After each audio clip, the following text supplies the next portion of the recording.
So in the previous section we have seen liquid polymer systems. There is a stereolithography in which the liquid polymer is hardened using a laser. The position of the laser is controlled by the XY scanner. So on a given layer the laser will move all along the surface. Once the layer is completed, the platform is going to go into the liquid.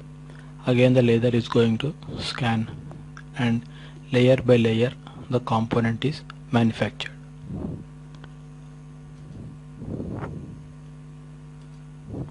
So the next one is a discrete particle system. This we see in the previous section.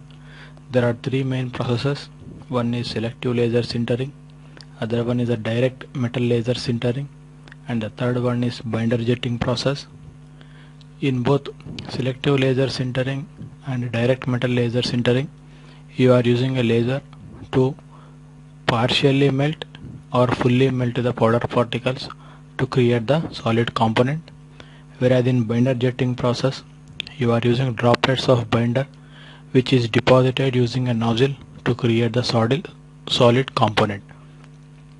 So the components created by using direct metal laser sintering will be having higher strength as compared to selective laser sintering or the binder jetting process. So the main advantage of the discrete particle system is it does not require creation of any additional supports, because the layer of powder which is present here will act like a support for the layer which is on top of that. So there is no additional necessity of creating additional supporting structures in case of discrete particle system. So the next category of additive manufacturing process is molten material system. So the example is fused deposition modeling, popularly called as FDM method. In this method you are having the raw material which will be melted, usually by using a resistance heat.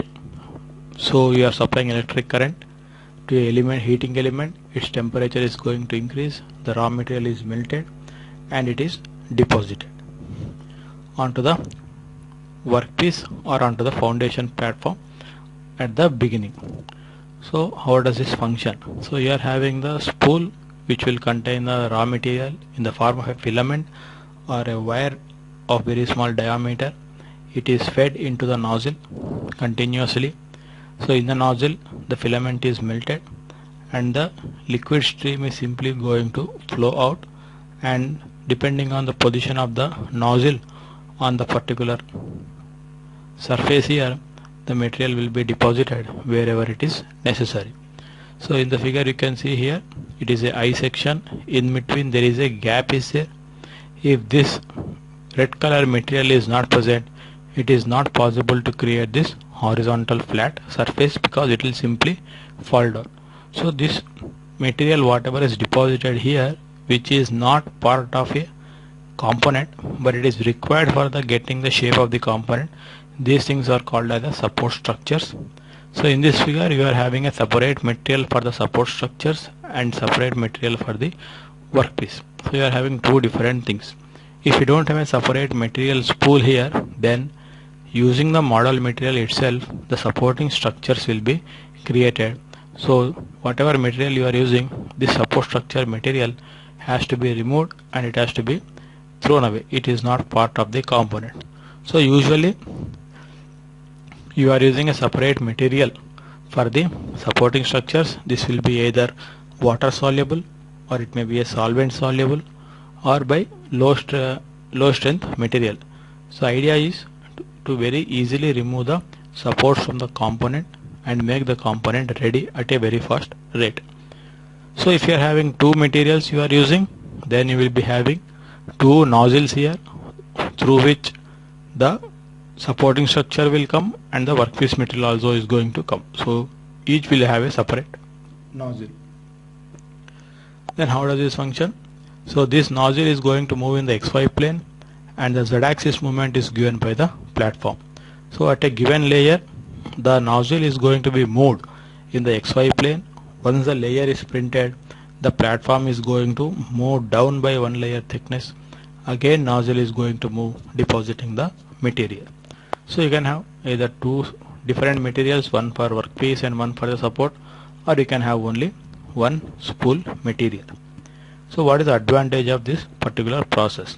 So here you are not using any lasers and other thing, so it is very safe operation, and since you are only using the resistance heat and other things, so this process is very simple and very easy to implement. There are not many risks associated with this particular process. So what is the disadvantage? The main disadvantage is the choice of materials available. Since you are using the resistance heat to melt it, you can only use most of the plastic materials. Now in the fused deposition modeling, whatever the material is melted, it is not becoming drops, it is going like a stream. So because the spool is continuously fed, as the spool is fed, whatever material is melted, it will be pushed out and it will be deposited. So there is another method called as material jetting process, wherein the spool material is melted and its temperature is raised beyond the melting temperature, so that through a very fine nozzles the material will flow out in the form of a tiny droplets and it will be deposited. It will be more or less similar to the inkjet printing process what we are using to print on paper. The same principles will apply over there, but the temperature will be slightly higher than what is required for fused deposition modeling. So even in there you can have multiple nozzles which you can use to create the component. You can also have separate material for support structures, a material for the component manufacture in the component. All the options are available. So in the molten material system, the main thing to remember is the work material is melted and then it is deposited, then it is allowed to cool, only then you can take out the component. This is the molten material system. So the last category is solid sheet systems. In this case the raw material will be in the form of a sheet. So one of the examples is laminated object manufacturing, LOM. So how does this function? So here you will be having the material in the form of a sheet. It can be a conventional paper with some adhesive, or it may be a plastic sheets or polymer sheets, or sometimes it can be metallic sheets, or in some cases it can be sheets with lot of ceramics present on top of the sheet material, so that you can get a ceramic component. Then how does this function? So you are having the supply roll here, that is the raw material, and on the other side you are having the take up roll. So this is going to wind down so that the material is flowing on top of the platform.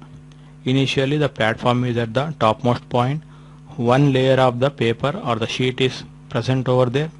Then you are having the laser which is going to cut the paper or the sheet material into the required fashion. So in the particular figure you are seeing, whatever the circular portion is there, that is part of the component that is not cross hatched.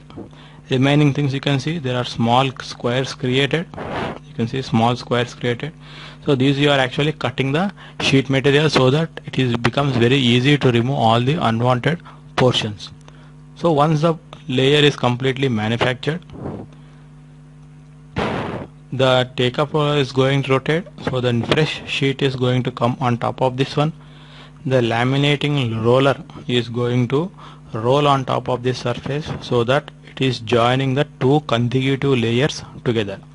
Then again the laser is going to cut the paper or the sheet material, leaving out the required area which is part of the component that will not be cross hatched. Again the paper is going to move, the laminating roller is going to move, binding the different layers together, thereby you are having a solid component. So at the end of the process you will be left out with a block of material. Inside there is a component. So all these square blocks or the cross hatched regions, you have to remove it by using a chisel or other appropriate tools, and you will be having a component as per the requirement. So what is the advantage of this particular process? So here we are not actually depositing any material, we are only cutting out the material which is not required. So this process can be very fast. This process can be done very fast for a medium size of component also. This is one of the fastest methods possible. The disadvantage is the choice of material is very limited. It is mainly used for paper material or maybe used for plastic. Very rarely for ceramic and metallic sheets are also included. So the disadvantage is again removal of the support structures or the unwanted regions. It will become very tedious. If you are having very intricate profiles, then while removing the unwanted material from the block, the component may get damaged. So very careful handling is required while you are removing the unwanted material during the post-processing activities or during the finishing activities. That is the main disadvantage.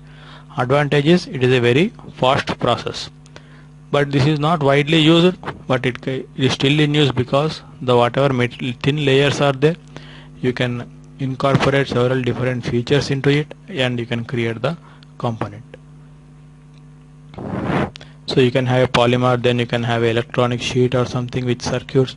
Again you can have a polymer. So all these options are available in the case of the solid sheet system. So that is also, you can say, advantage. So this is a simplified figure representing the laminated object manufacturing. You are having the laser, you are having the motorized mirror. This motorized mirror is going to tilt in one way or the other, ensuring that the laser is moving on top of the paper surface here, so that it is cutting all the unwanted portions. You are having the roller which is going to press and it is going to heat the layers together so that the layers are joining. This is the raw material and this is the take up spool or user material spool.